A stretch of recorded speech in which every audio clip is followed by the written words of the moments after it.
Today's guest, Alex Gonzalez, a Miami-based commercial real estate consultant, devoted family man, and the kind of person who makes you feel like a lifelong friend within minutes of meeting him.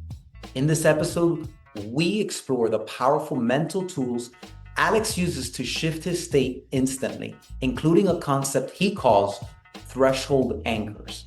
We also dive into the cutting edge recovery methods he's tested and his inspiring journey of resilience after a brutal Achilles rupture that nearly sidelined him for good. This one's about mindset, healing, and showing up stronger than ever. Let's dive in.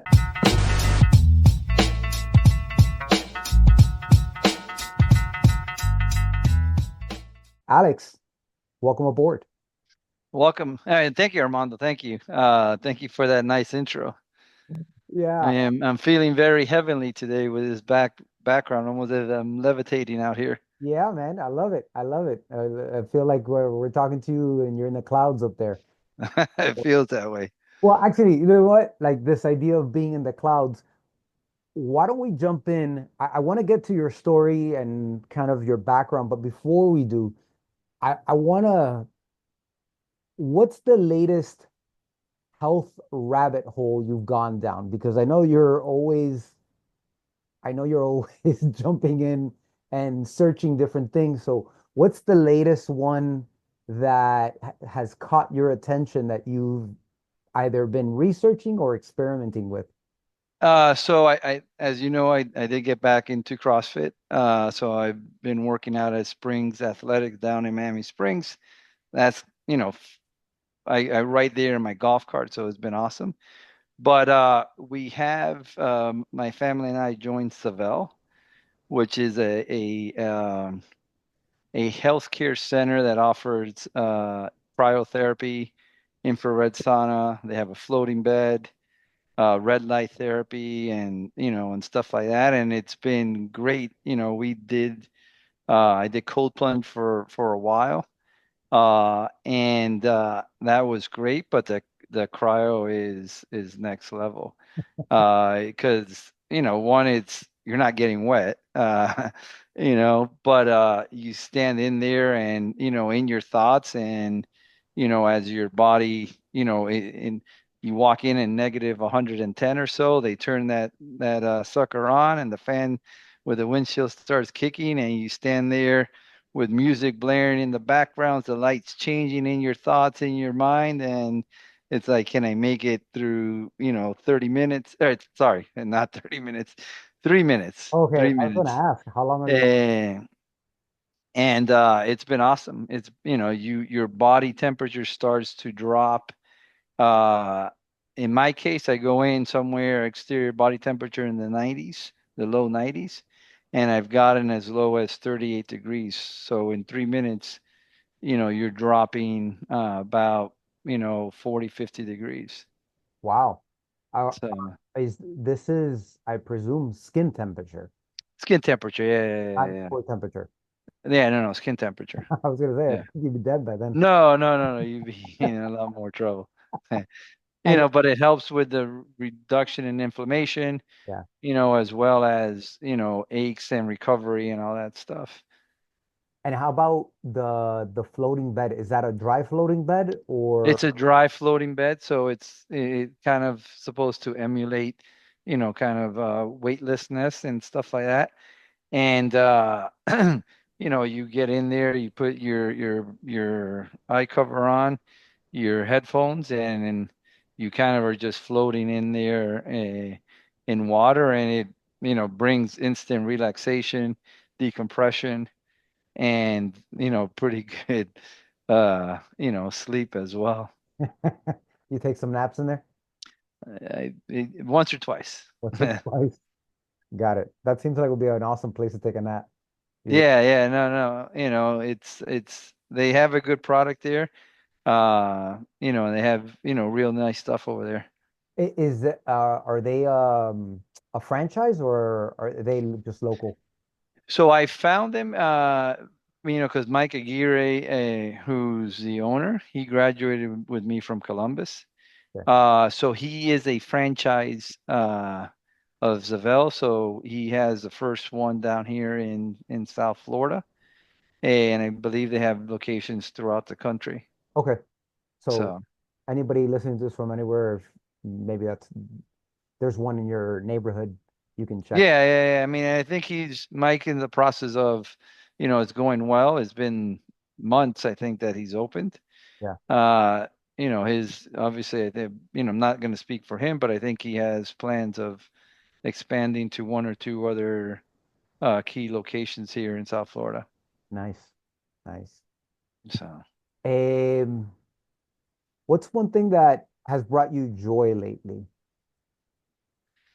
uh, so I it's going out in the water on the boat, you know.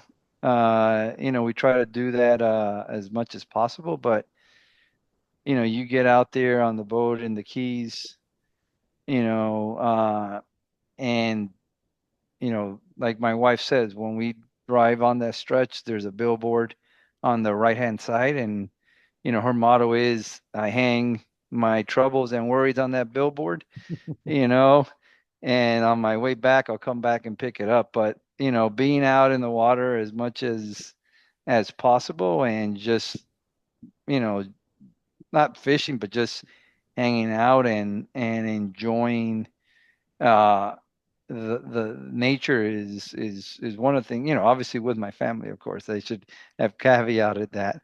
Uh Not by myself, but that's what brings me joy on a personal level, right? Yeah. You mentioned something which I think is really, I think sometimes people miss this, and I think it's a very an important thing that you mentioned, and it has to do with your wife that she says like when I pass that billboard, it's like I hang all my worries, and it speaks to the power of two really important things. Number one, um, having anchor thresholds that that trigger certain things. So in this instance, when you guys pass this billboard, there's an emotional and like spiritual, physical, where your wife literally says, "Hey, anything that I've been holding on to for all this time, anything that I've been worried about right now, I'm gonna leave it here and I'm free. And when I come back, I can come back and pick that up if I want." Yeah. And there's something really healthy about that, but also very freeing. Too often we hold on to these burdens. Too often we hold on to all these things that we don't really have control over, especially at the moment. And they just end up sucking our energy dry, and they help, or they end up draining us, because it's like, imagine carrying a 100-pound backpack all day.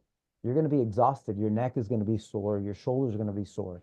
So the fact that she has that physical threshold, that when she crosses that, she knows is like, hey, I'm hanging up my worries, I'm hanging up my stress here. I'll be back to pick them up if I really want to on the way back. But this is my time to be free. And so what that like that's super powerful, the fact that she's made that connection. Do you find anywhere else in your life where you do something similar? Well, yeah, I mean, I think that's one of the biggest challenges in life, right? Is compartmentalizing your different roles from work to family to enjoyment, right? Because the reality is you could be as successful as you want and make as much money as you want, but if you aren't able to disconnect and fully enjoy it and live in that moment, then it's all for nothing, right? It's like, great, I made all this money, but I can't enjoy it. I'm miserable Right. because I'm thinking about work all the time.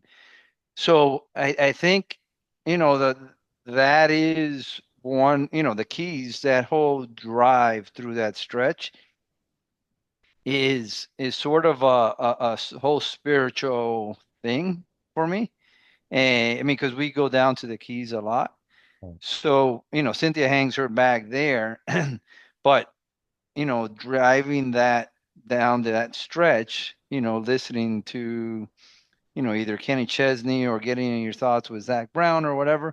And then that moment that you cross over the bridge at Jewfish Creek, and Gilbert's is on the right, it's like you have a complete change in latitude. It's like you have a burden that kind of it just cut, you release this tension and this burden and you feel a lot lighter, and and then you get to the Keys, right? Right. So that is one of those spiritual experiences that happened to me every time I go down to the Keys. I resonate with that because um, for many years I worked out in Key Biscayne, and for me, Yeah, I would leave. I would start work at 5 in the morning, 6 in the morning, uh, and I remember that drive. It was, I didn't live close by, so it was a little bit of a hike every morning. And right as you cross over the Rickenbacker, it always felt like, oh, I'm in like in a new world. It always right. felt like, oh, I'm in this, this, I don't know, this paradise, this Yeah, it's almost something about the bridges. well, you look, there is something very powerful about bridges, right? Because bridges, obviously connect two separated pieces of land together.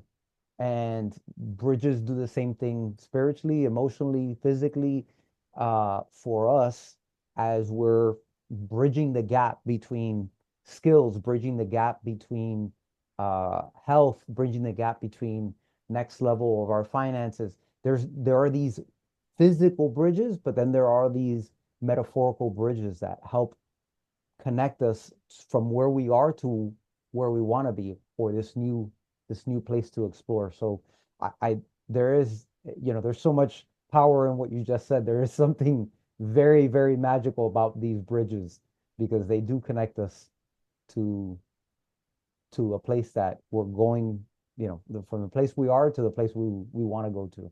Yeah, and then there's also you add a sprinkle in that water and that ocean out there, and that just is the cherry on top, if you would. Right, right.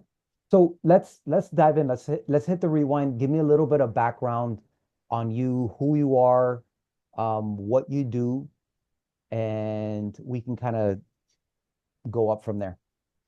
Yeah, so I've been married this year, next month, no, June 25th for 20 years to my wife, Cynthia. Amen. Yeah, yeah. We have, I know we were meant to be because not only do we have one redheaded kid, we have three redheaded kids. So I think the probability of that is very, very few people. We know a lot of people that have redheaded kids, but not 100%. So we have 100%. So to me, that is, divinity, and that was, we were meant to be. Uh, so we have Dylan is our oldest. He's 18. He is about a week. He's got a week left when he comes back from spring break to graduate from Columbus. Braden is our middle child. He just turned 15 last week. He's a freshman at Columbus now. And then Elsie is 12 and she's our baby and is a sixth grader at Little St. Brendan's. And we live in Miami Springs, which is the most incredible enclave within Miami-Dade County. It's almost like a moat of sorts. We got the railroad, the airport, and the canal. And unless you live there, you're gonna visit. Very few people drive in there. Incredible community. We've been fortunate to live there for about 20 years now. And then collectively, a little quirk here. We are ABCDEFG Gonzalez. Uh, Alex, Braden, Cynthia, Dylan, Elsie, Foxy, who's our Rhodesian Ridgeback, and Gwenny, who's the newest addition, a little mini hot dog, Gonzalez. We did not start out that way, uh, but it just kind of came to be when we chose Dylan. We're like, oh, we got ACD. maybe we should go for a B, and the story goes on from there. So that's kind of how we call ourselves. Uh, A B C A B C D E F G. Wow. yeah, That yeah. that, So, but that's funny. I never heard anybody like have that continuity. When my third one was born, right. my first one is Armando, my second one is Amelie. So the third one, we're like, okay, well, let's look for a name with an A because the first two have an A. So the last one is Aiden. So like the last So one ended up being on purpose. The other two just happened to be, it came out that way, yeah, similar. Once we got to ACD, we're like, oh, well, let's get a B, and we like the name Braden. So you know. And background, did you play sports? Did you do anything like what were your interests like coming up? And then what is it that you're doing now? No, as a kid, for the most part, I would try anything. I didn't really get into sports much. Okay. I played baseball for 1 year. I and I wasn't too interested. I got hit in the face, and that kind of was I broke my nose. That was sort of the end of my baseball career. Even though I think I could have been pretty good at it, but it is what it is. But I did, from racquetball, and to mountain biking.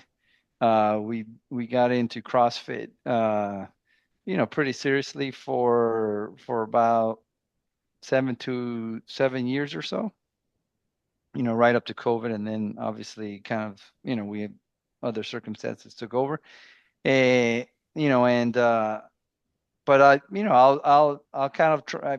I'll try anything as long as it's interesting and in a group setting of sorts. Got it. And then as far as my career right now, I spent the last 17 years with a company called Florida East Coast Industries. It was a commercial real estate development company. Started off on the construction side as an estimator and then evolved onto the development team. So we would build industrial warehouse products for the first third of that period. And then as the market started evolving and kind of the downturn of that 2010 period, uh, we got into railroad because it was always a sister company of the railroad, and we developed the Brightline project. Nice. So I started Brightline in 2012. Uh, did multi facets from environmental permitting to entitlement and permitting of the station to eventually, as director of construction, and was part of the team that developed the Miami station, along with the overbuilds, the two residential tower office building that was there. And then, towards the back end of my tenure there at FECI, I had gone back on the industrial side and did a couple of, we did about 10 industrial warehouses over on the east side of Hialeah. Got it. What? So because this is all not my language. So Yeah. let me ask it in a different way. Uh, who hires you and why do they hire you? So that's where I was, right? So what's happened? So at that point, I worked for the company and we developed internally. So I guess I didn't finish the whole All right, current okay, go story, for right? it. So in June of last year, we had reached the end of the development on that property, uh, and the company dissolved. So essentially, I had a choice. I could go work for somebody else, or I could go on my own. I had, along the process, had developed a lot of friendships and relationships with different, stakeholders and contractors and regulatory folks. So I had gone into consulting, about 7 years ago, helping different developers, contractors navigate through the city, other regulatory issues. So once we had to, the company kind of dissolved, Flagler FECI dissolved, it was a good moment at that point to like, you know what, maybe let's try going on our own, right? And my company is called G5 Consulting, and we basically specialize in owner's rep and project management and consulting. So I hit the ground running in June. I've been fortunate to have numerous clients, where I help them. They don't have a development company in house, so I help manage the whole development, permitting, dealing with the contractor, and it's gone incredibly well. It's I pinch myself at times, of how good it's going, and this is kind of just word of mouth. I am trying to get into a little bit of more marketing, with LinkedIn, website, different outreach groups. But right now it's just, all the work that I've had is basically come off of relationships. So Right. it's been fun. It's been real fun. That's actually one of the things that I, you're the type of person ever since the first day I met you is number one, you're very easy to talk to.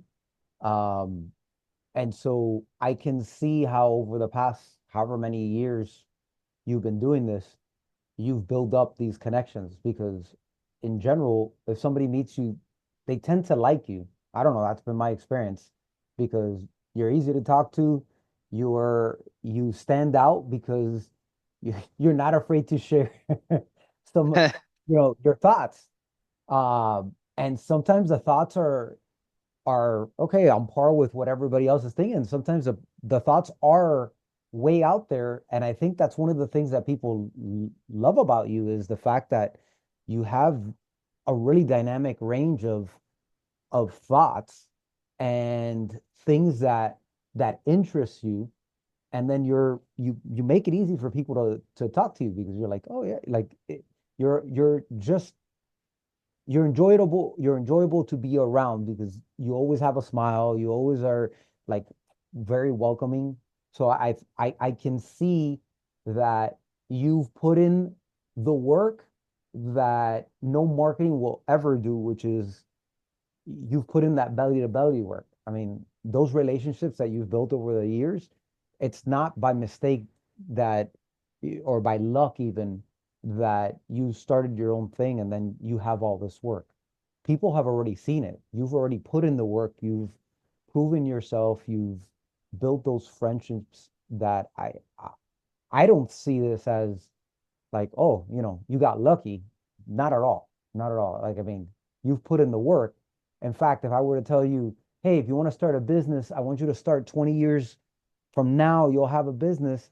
But it's going to take 20 years for you to build up enough relationship capital to actually run that business. Most people don't ever start it, right? Yeah. You've done it just being yourself, not because you were thinking of starting this lucrative and this great business. You did it because that's how you operate. You operate at a very genuine and authentic level, and now the fruits of the seeds that you planted are being sown. You know. Yeah, I appreciate that. I don't know what to say. Uh, but yeah, I at least, without sounding egotistical or anything, it's what you see is what you get. We all have different groups, from work to friends to neighbors to family. And, for the most part, I'm the same with everybody, and yeah, I believe, I seek a connection with people, not so much superficially or for benefits. It's people are interesting. Everybody's got their own story, and if you're able to relate to them, then that makes, life easier. And whatever you do, from work to personal to, to spiritual, community and all that stuff it's all about a connection and relating and meeting people halfway. Right. Uh, kind of an aside, obviously construction is seen as a hard business, and it's like, you got deadlines and you got to push, push, push, push, push. So when I was out there on the Brightline station, I would walk the job, and we had anywhere from 500 to 1,000, physical workers there, construction guys, not what like office guys, but guys out on the field. And they all had their hard hats on, and within their hard hats they have different stickers. uh and for them, that was like a pride, a sense of pride of like, I got the sticker because this sticker was related to a job that I worked on, right? So it got me thinking. I'm like, you know what, you know I'm gonna go get a Brightline sticker. So I went and I asked the marketing girls and or ladies, hey, can I give me a Brightline sticker? And this is kind of what I had. So they printed it, gave it to me, and every time I would go out on the field, I had the stickers on my vest, right? And I would start handing them out to people. And a buddy of ours that Mauricio, who was our CFO, he's like, "Oh, those are Brightline bucks." And I'm like, "Yeah, they're Brightline bucks." But when I go out there, every guy on that out on that field knew me, you know, and and I in turn respected them. They respected me, and like if I ever asked them for something, they didn't go down the path of like, oh, you got to talk to my boss, or you got to do this, or we had a one-on-one relationship, and to them, I was nobody, but to them, they look at it going, that guy is the guy running the job, and it created this connection and a sense of pride, and like, it was awesome. It was awesome. But so it was just more of like, I I I like to connect with people. It's something I enjoy, no matter from the guy who's out there laboring to we were owned by, we're managed by Fortress Investment Group, and you know, the, there's some, millionaires and billionaires up in that. To me, everybody puts their pants on the same way, one leg at a time. You Well, know, I'm going to show you a new method. You can go two legs at a time. that would be interesting. But Actually, let's pivot for a second. First of all, thanks for sharing that, because again, one of the big things about this is showing and showing this idea of doing things that go against the herd. Like most people just clock in, clock out. Most people um, just adhere to a hierarchy and set it and forget it. You made it a point to observe. You made it a point to connect with people on a personal level. And then one of the things you observed was something that was important to them. Those stickers, they represented a certain badge of honor. And then you became the guy that came and gave some of those stickers and some of those bucks that people were like, hey, look at this. Like this yeah, guy has his. And so I think that that goes to show again this mindset of not going with the flow, but going against the flow, going against the herd, makes you stand out and helps you increase influence and impact in the long term.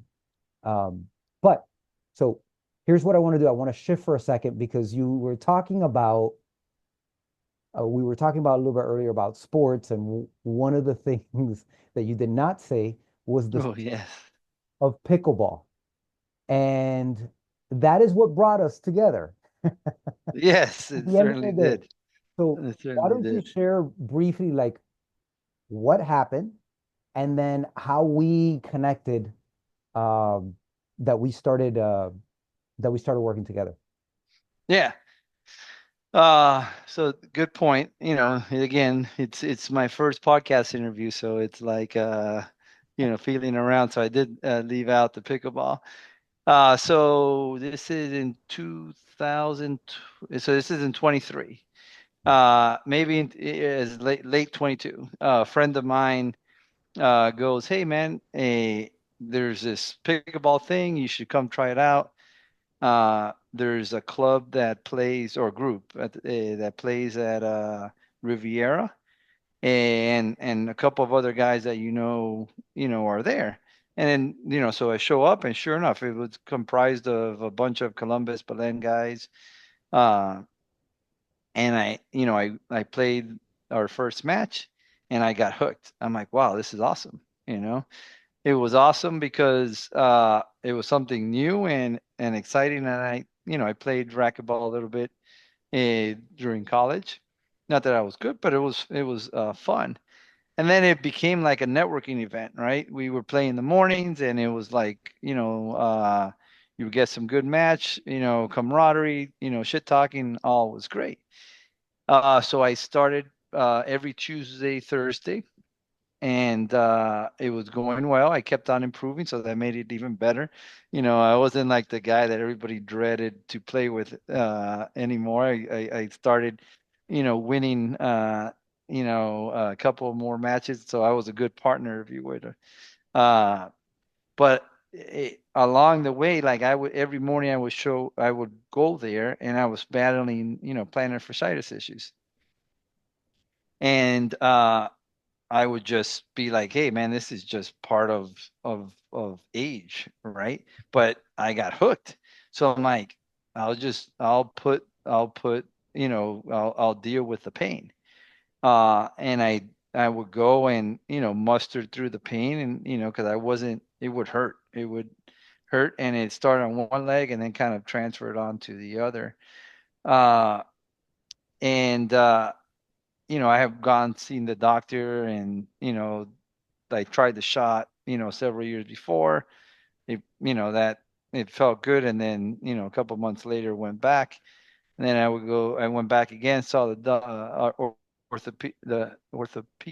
the orthopedic surgery, the orthopedician, or whatever. Uh, they took an X-ray, and they're like, "Oh yeah, here's your insole, and do some stretches and come back if you still feel more pain." So anyway, so one day we're playing uh, on a Thursday morning, right before Memorial Day in 2023. I'm going back on the ball, and uh, I feel like I had, slammed into a wall. And I'm like, oh, my damn partner came behind, and I crashed into him trying to chase the ball. And I look, and I'm like, there's no partner, there's no wall. And this all happens like in the cartoons, right? Like, instantaneously. This is like it feels like, a minute, but it's really like, nanosecond.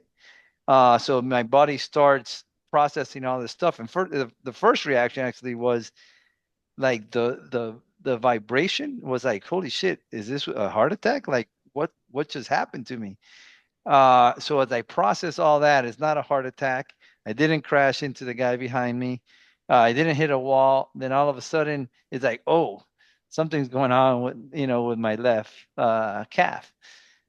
And then I sat myself down, and it's like, oh, it wasn't pain, but it was like something had just happened. And one of the guys there was a firefighter. He starts doing the Thompson test, and he's like, oh, it, it may be your soleus, but it probably is your Achilles. So I'm like, oh, wow. Okay. This is awesome. Mind you, it's May 24th of 2020, May 24th. And we were set to go to Italy July 7th. First time we were going there, that the kids and Cynthia, my wife, were going to Europe, and we were, going with, some close friends of Partos. So I walked myself to the car, and I'm calling my wife. I'm like, I think I really screwed myself up. Eh. So go see the ortho now, and they cast me up, and they're like, they tried doing the Thompson test again. They're like, it doesn't look good, but we should go back and do an MRI. Long and the short, it was ruptured, 100% ruptured. We had like 1.5 centimeter forget the medical term now, but separation of sorts. So I go see, so it's now Memorial Day. The MRI says it's ruptured. And I'm thinking, I start Googling, and I'm like, oh, I'm gonna heal naturally. So, you start Googling, and you have two options. You put it in a plantar flex, and leave it in a boot for a while, or you got to go and seek surgery. So, all these crazy thoughts are running through my head. It's like, I got this trip. I got like, how were we doing this? So I go see Tuesday after Memorial Day. I go see Dr. Devin, orthopedic surgeon, and she's like, "Well, I got good news and bad news." I'm like, "The bad news is I'm not going to operate you and send you to Europe. The good news is I'm going to get you to Europe." And I was like, "Okay." So I started doing PT just to get some movement back. At this point, it was swollen, it was red, but not I was in a lot of pain because it was completely separated.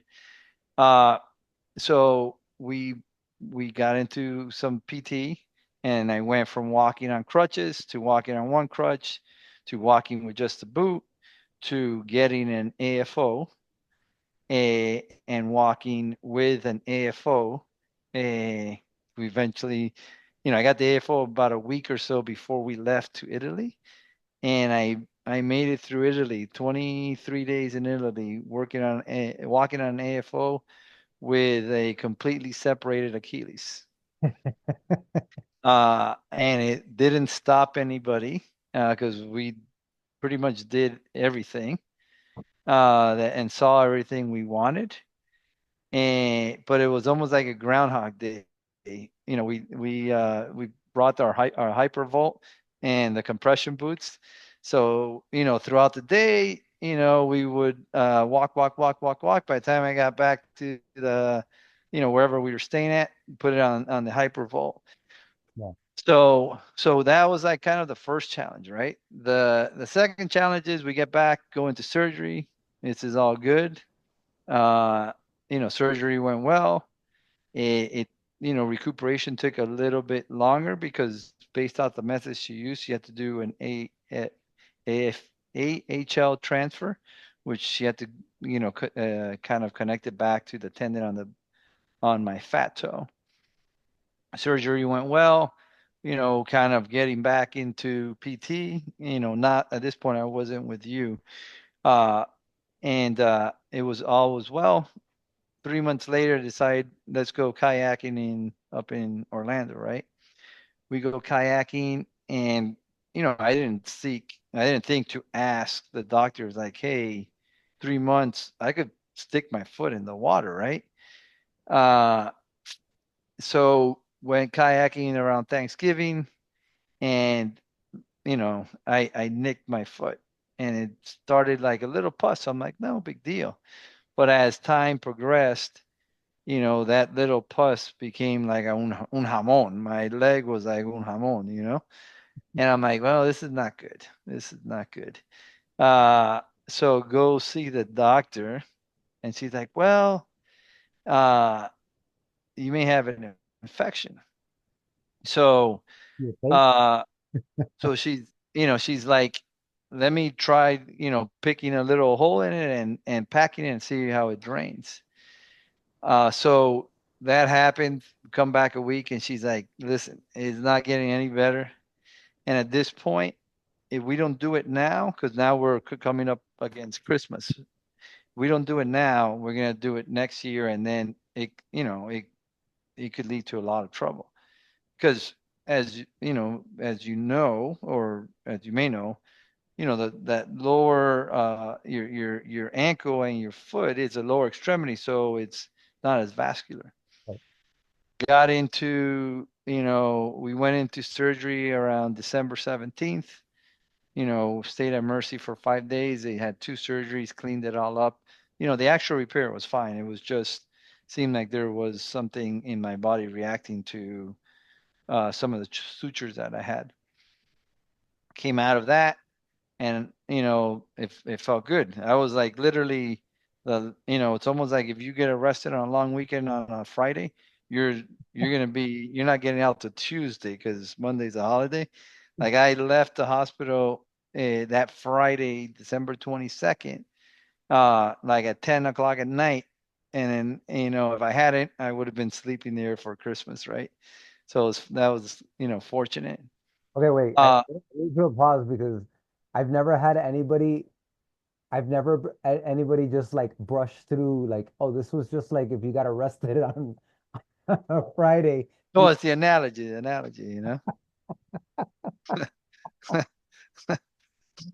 just like slip that in there like if, oh, this is the common thing that most people know. No, I've never heard that in my Well, life. I've never been arrested for the record, but I could, I've been told that Oh, got it. All right. you know, so not to get long-winded, so that, started recovering. Uh, we had a wound vac, and this time instead of suturing everything up, they left a small opening. And so then right towards the end, as uh, the wound started healing, and they had to do, they had to, scarify it a little, not scarify it, debridement a little bit.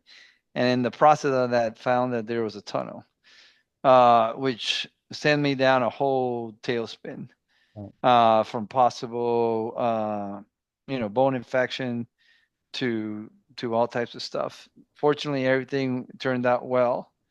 And I had an incredible wound care nurse right, who helped me heal, through the process. And then, happened to be fortunate that my one of my clients and the companies that I work with, the folks at Univida Medical, Van, who's the founder and the owner, he's like, listen, you're gonna be on my team, but you're the construction guy and you got a busted leg. Come in here and get into my hyperbaric chambers. So this is along the lines of like, I will try most non-invasive things once.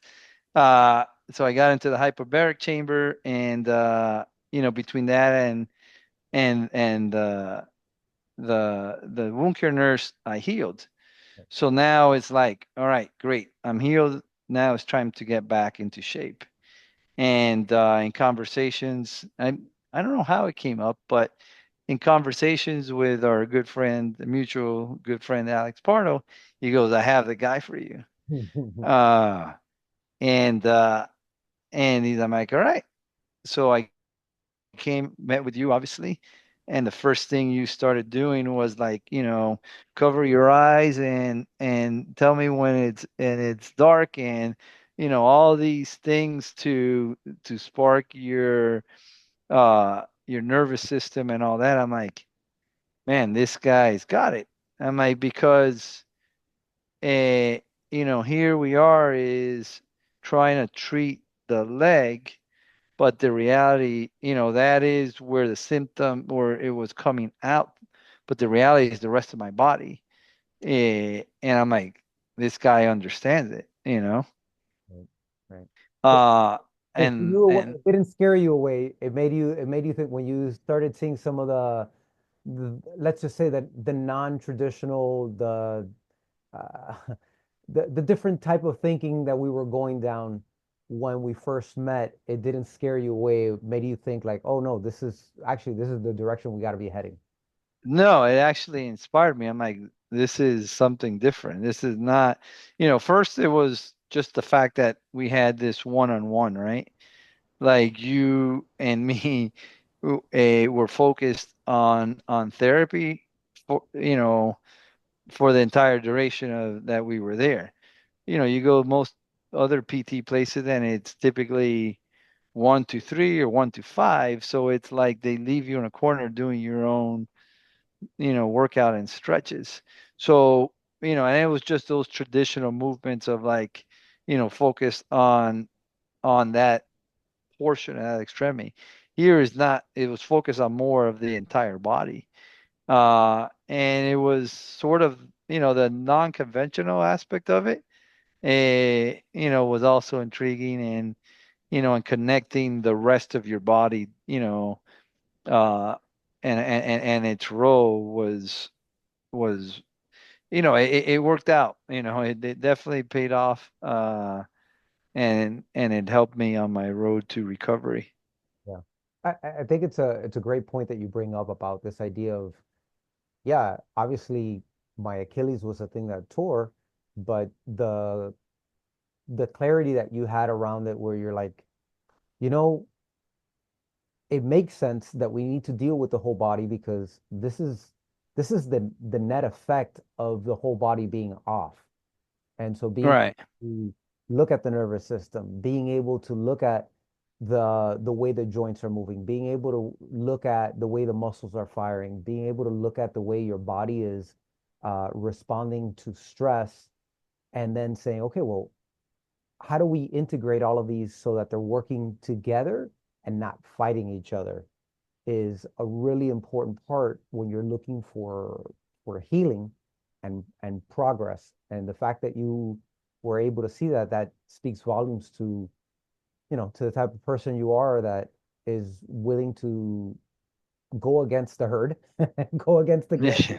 and and actually suspend disbelief on everything that you've been told, which is usually like if you go to a regular physical therapy, it's, you get, oh, do this machine, do that machine. And I think that was one of the questions that, or one of the conversations that we had. It's like, yes, is there going to be a time where you're going to have to do some exercise for this particular thing? Yes.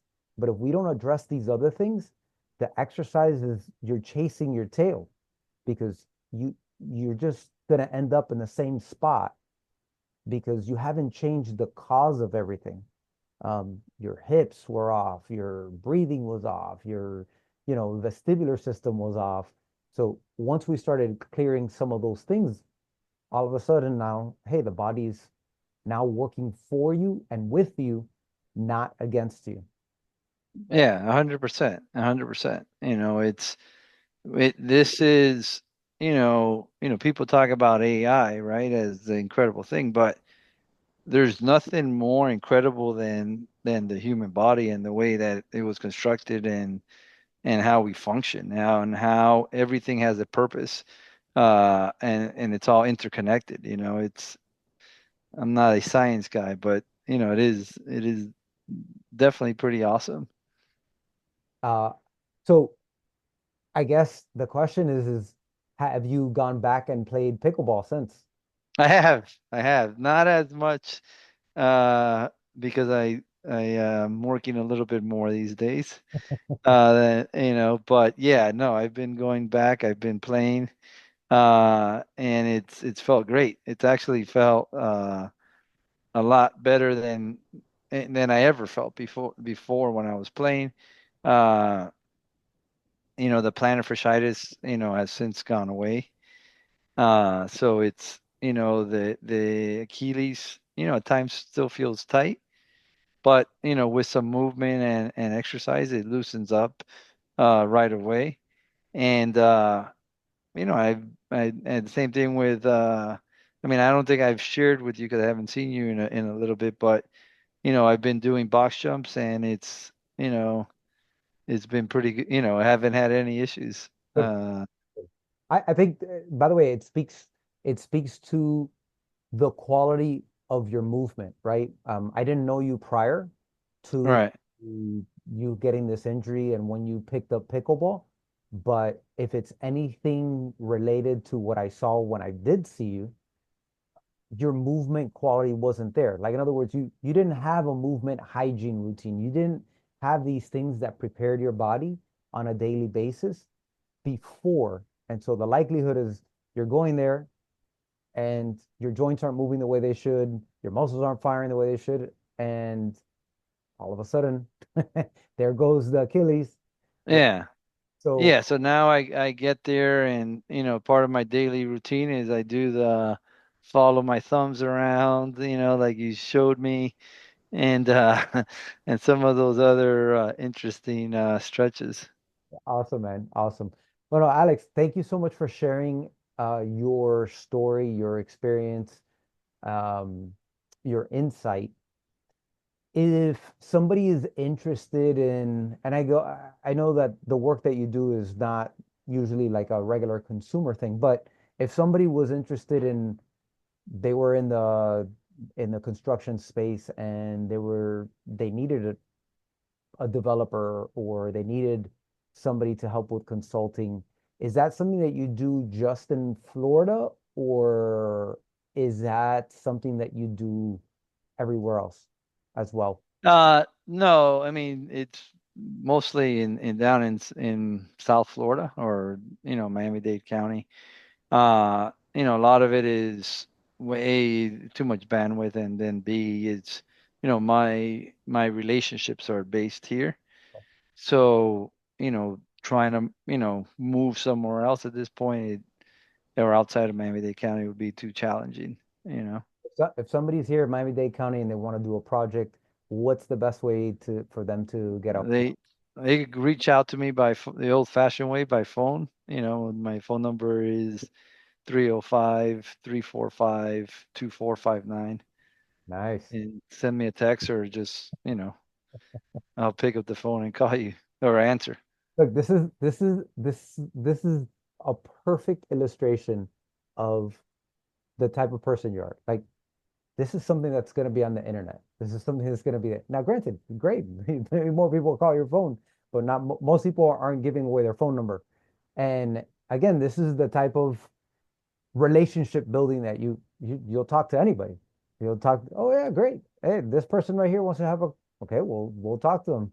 And you never know who you're going to talk to, but you're open to speaking with them and seeing them for whoever they are, the person that they are, not the status that they're at, or Right. how much money they have, or how much this they have. Like, it's not about what they can do for you, but oftentimes you come with the heart of a servant, like, hey, what can I help you with? Right. So uh, we'll put the number here so that if Yeah. anybody is in Miami and they want to do projects and they connected here with you, Alex, I'd love for that to be a thing. I'd love for to get that call and they're like, man, you remember that podcast we did? This guy called me. This is what we did. This is what we created. How awesome would that be? So any I would say any final words, somebody listening to this that maybe has been struggling on their health journey, any final piece of advice that you would give them to kind of help them take the next step that would be beneficial for them? Yeah, I mean, I think it's a couple of things. I think one, the most important part is spirituality, right? You got to dig deep down inside, connect with your thoughts, with God, and kind of figure out, typically there's always, associated with your pain, something, spiritual burdensome, and try to find out what that may be, you know. And then I think the other biggest thing is just discipline, you know. It's hard to get better if you're not putting in the time, the reps, the hours, and and many times I would fall off the wagon, and you were always there like, hey, bro, I haven't heard from you, hey, come on in. And then I somehow would, sometimes would ghost you because I didn't know what to tell you, like, because I it felt that there was an accountability, like you are putting in the time to watch out for me, and I am not reciprocating that with the same amount of intensity and discipline because I had different things going on. So I think discipline is kind of like my word for the year, not just in the recovery, but in everything in life, you know. Awesome, man. Well, thank you. Thank you so much. So just to wrap that up, tap into that spiritual part of you to get the ultimate healing and then invest in being disciplined on a daily basis. Absolutely. All right, guys. Well, thank you again, Alex. I appreciate it. Thank you guys for listening.